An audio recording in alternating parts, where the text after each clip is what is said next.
बिस्मिल्लाहिर्रहमानिर्रहीम अस्सलाम वालेकुम टू ऑल ऑफ यू। आप सबका बहुत शुक्रिया। आज की वीडियो को शुरू करने से पहले यहाँ पे थोड़ी बहुत इन्फॉर्मेशन मैं आपको दे दूँ।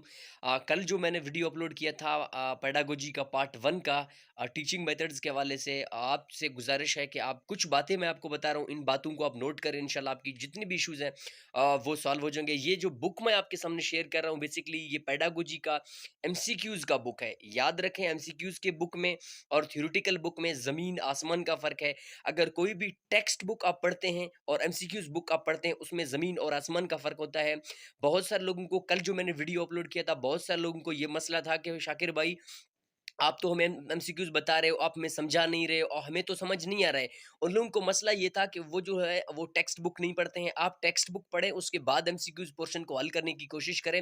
क्योंकि अगर मैं आप लोगों को एमसीक्यूज़ बताने बैठ जाऊँ, इट्स टू हार्ड मेरे लिए कि मैं एक-एक एमसीक्यूज़ आपको समझाऊँ, तो वीडियो भी लंबी होगी। तो ये यहाँ पे आपको रास्ता दिखाने के लिए कि भाई ये आपका पोर्शन है, ये फॉर एग्ज़ाम्पल टीचिंग मेथड्स हैं, यहाँ यहाँ से इस तरह के क्वेश्चन्स आएँगे और इसका ऑप्शन ये होगा। जब आप बुक पढ़ेंगे, जब आप बुक का रीडिंग करेंगे, बुक रीडिंग करने के बाद आपके पास टॉपिक्स हैं, जनरल टीचिंग ऑफ मेथड ये आपके सामने आप देख रहे हैं। उसके बाद आपके पास असेसमेंट्स इन एजुकेशन है और टीचिंग मेथड है। आपके पास जेवीटी के 3 टॉपिक्स आपने कवर करने होते हैं। इन 3 टॉपिक्स को कवर करना आप कहाँ से कवर कर सकते हैं? आप बुक रीड करें। ये जो स्क्रीन के ऊपर मैं आपको बुक दे रहा हूँ, सबसे पहले आप इस बुक को रीड करें। उस बुक को रीड करने के बाद इसका अच्छा तरीका ये है कि पहले बुक रीड करें, बुक रीड करने के बाद आप एमसीक्यूज़ देखें। अगर आप बुक रीड नहीं करेंगे, तब भी ये एमसीक्यूज़ आपके लिए हेल्पफुल है। आपको पता चलेगा कि भाई ये जो मेरे पास टीचिंग मेथड है या असेसमेंट है या आपके पास क्लासरूम मैनेजमेंट है, इसमें किस तरह के क्वेश्चंस आएँगे, ये भी आपके लिए हेल्पफुल है। उन लोगों से गुज़ारिश है जिनको समझ नहीं आ रहा है, तो उनको मैं ये छोटी-सी बात ये बताऊँ कि उनको चाहिए कि वो बुक पढ़ें, ठीक है? बुक पढ़ें, बुक के बाद आप रीड करें, इंशाल्लाह आपको समझ आएगा।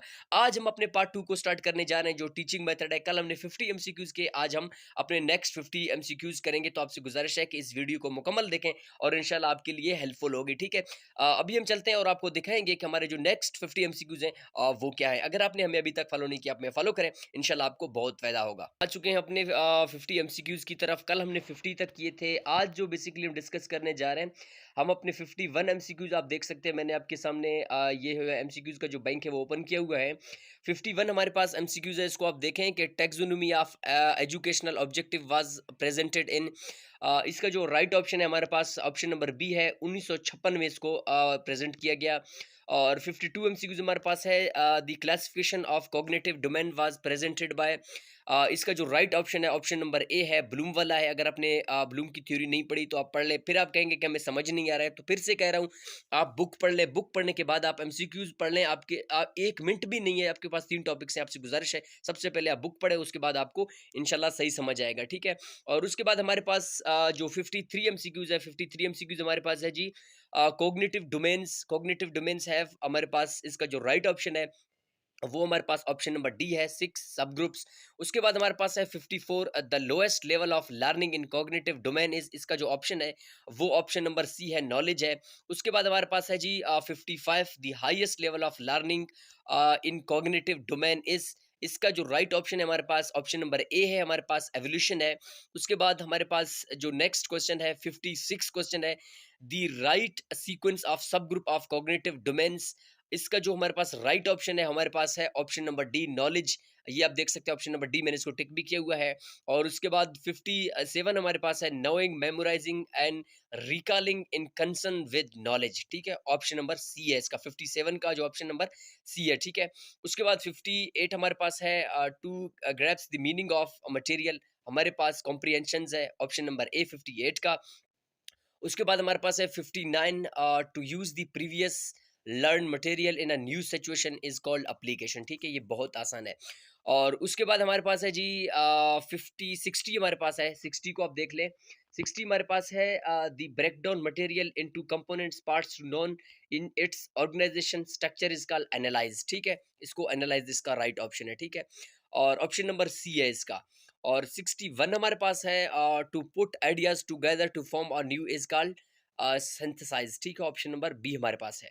उसके बाद हमारे पास है 62, to know the worth and value of a material is called evolution, ठीक है? और उसके बाद हमारे पास है 63, the intellectual skills are reflected by cognitive domains, ठीक है। 53 का जो ऑप्शन है वो हमारे पास ऑप्शन नंबर 1 है हमारे पास। उसके बाद हमारे पास है 64, attitude, values and interests are reflected by affected domains, ठीक है। इसका है हमारे पास ऑप्शन नंबर बी, 64 का बी ऑप्शन है, ठीक है। उसके बाद हमारे पास है 65, which domain is concern with physical and motor skill. इसका जो हमारे पास बेसिकली ऑप्शन है, ऑप्शन नंबर ई है हमारे पास, ठीक है। ऑप्शन नंबर सी हमारे पास है, साइको मोटर डोमेन इसका आंसर है, ठीक है। और उसके बाद हमारे पास है 66, the focus of cognitive domain, focus of cognitive domain is intellectual skill, ठीक है। और उसके बाद हम आते हैं भाई अपने जो 67 एमसीक्यूज है। 67 एमसीक्यूज है, the affected domain was classified by कैथनोल्ट। इसका जो राइट ऑप्शन है ऑप्शन नंबर सी है हमारे पास। उसके बाद 68 है, the affective domain is divided into 5 sub groups. ये भी इंपॉर्टेंट क्वेश्चन है, ठीक है। अगर आपने बुक पढ़ा हुआ है तो आपको समझ आएगा, ठीक है। और उसके बाद हमारे पास है जी 69 हमारे पास है, the lowest level of learning is affected domain. हमारे पास है अटेंडिंग, ऑप्शन नंबर सी। उसके बाद हमारे पास है 70, which is placed at the high level of learning affected domain is characterisation, ठीक है। ये भी अब आपके पास इंपॉर्टेंट क्वेश्चन है। 70 को आप देख लें, इसका जो राइट आंसर है वो हमारे पास डी है, करेक्टराइजेशन, ठीक है। उसके बाद हमारे पास है 71, द राइट ऑर्डर ऑफ सब groups of affective domain is. इसका जो राइट आंसर है वो ऑप्शन नंबर डी है, अटेंडिंग, रिस्पॉन्डिंग, वैल्यूइंग, ठीक है। इसका जो राइट आंसर है 71 का, ये आपका डी है, इसको आप देख लें, ठीक है। उसके बाद हमारे पास है जी 72, willingness to attend the particular phenomena is attending and receiving, ठीक है। इसको आप देखें। उसके बाद हमारे पास है विच groups, which subgroups of the affective domains focuses on the active participation, ठीक है। इसका जो राइट आंसर है ऑप्शन नंबर बी है, रिस्पॉन्डिंग। उसके बाद है इसका जो राइट आंसर है bringing together differ values into the consonants valued system, ठीक है। इसका जो राइट आंसर हमारे पास है वो हमारे पास है ऑर्गेनाइजेशन, ठीक है। ऑर्गेनाइजेशन इसका राइट आंसर है, ऑप्शन नंबर डी। 74 का राइट आंसर हमारे पास है डी का ऑप्शन है, ठीक है। 75 हमारे पास है जी, the affected domain focus on the adoption of a value system as a part of life. इसका जो राइट आंसर है वो ऑप्शन नंबर डी है, ठीक है। 75 का भी ऑप्शन नंबर डी है, करेक्टराइजेशन, ठीक है। उसके बाद हमारे पास है 76।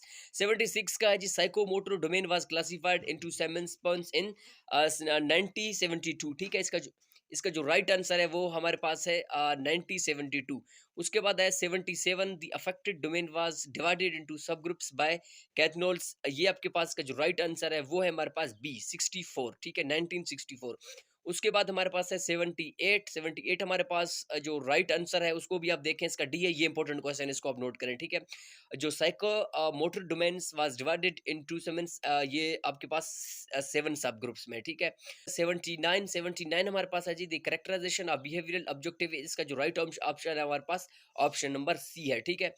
और उसके बाद हमारे पास है जी क्वेश्चन नंबर 80। 80 हमारे पास है, द राइट सीक्वेंस ऑफ सब groups of psychomotor domain is. इसका हमारे पास ऑप्शन नंबर 1 है, ठीक है। ऑप्शन नंबर ए इसका है, ठीक है। उसके बाद है हमारे पास 81। 81 हमारे पास है जी, the objective reflected to the affect domain is. इसका जो राइट ऑप्शन है ऑप्शन नंबर सी हमारे पास है, ठीक है। ऑप्शन नंबर सी है। और उसके बाद हमारे पास है 82। 82 हमारे पास है, bringing together the scientific idea. ये भी इंपॉर्टेंट क्वेश्चन है, इसको आप नोट कर लें, ठीक है। अगर आपने बुक पढ़ा हुआ है, इसको आपके सामने आया होगा। Bringing together the scientific idea to form a unique idea is synthesis, ठीक है, ये इंपॉर्टेंट है। और which is the vast in scope teaching strategy, ठीक है, 83 है हमारे पास। उसके बाद 84 हमारे पास है, student find explore the information themselves is discovery method. इसको फाइंडिंग मेथड्स भी कहा जाता है, ठीक है। उसके बाद हमारे पास है 84। 84 के बाद हमारे पास है 85। 85 हमारे पास क्या है जी, teachers perform practically and in explain. हमारे पास है जी ऑप्शन नंबर सी। और उसके बाद हमारे पास है 86। 86 हमारे पास क्या है, the role of students is active.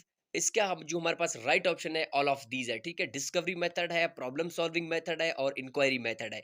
इसका जो राइट ऑप्शन है हमारे पास 86 का, वो हमारे पास है जी ऑप्शन नंबर डी, ठीक है। इसको आप नोट करें।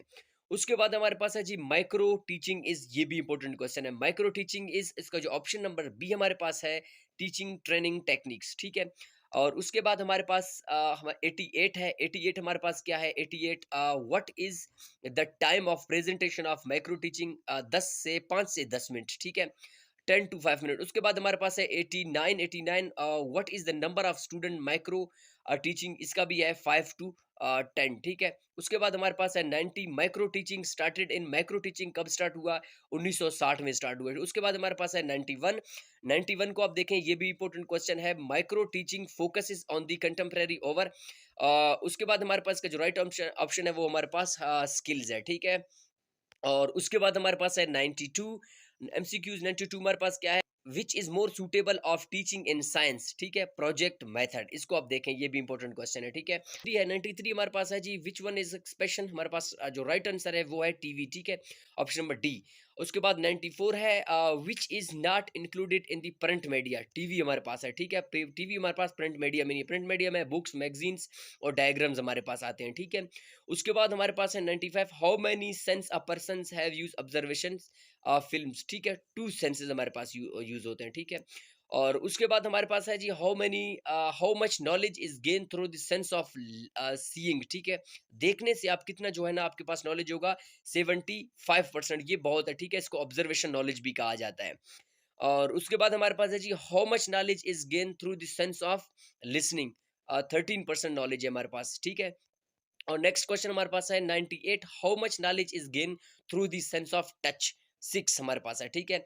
उसके बाद 99 हमारे पास है, how much knowledge is gain through the sense of smell, इसका बिल्कुल बहुत कम है, 3% इसका हमारे पास है। और क्वेश्चन नंबर 100 हमारे पास है जी, how much knowledge is gain through the sense of taste, इसका भी बहुत कम है, इसका भी 3% है, ठीक है। और ये हमारे पास 100 क्वेश्चन मुकम्मल हो गए हैं इंशाल्लाह।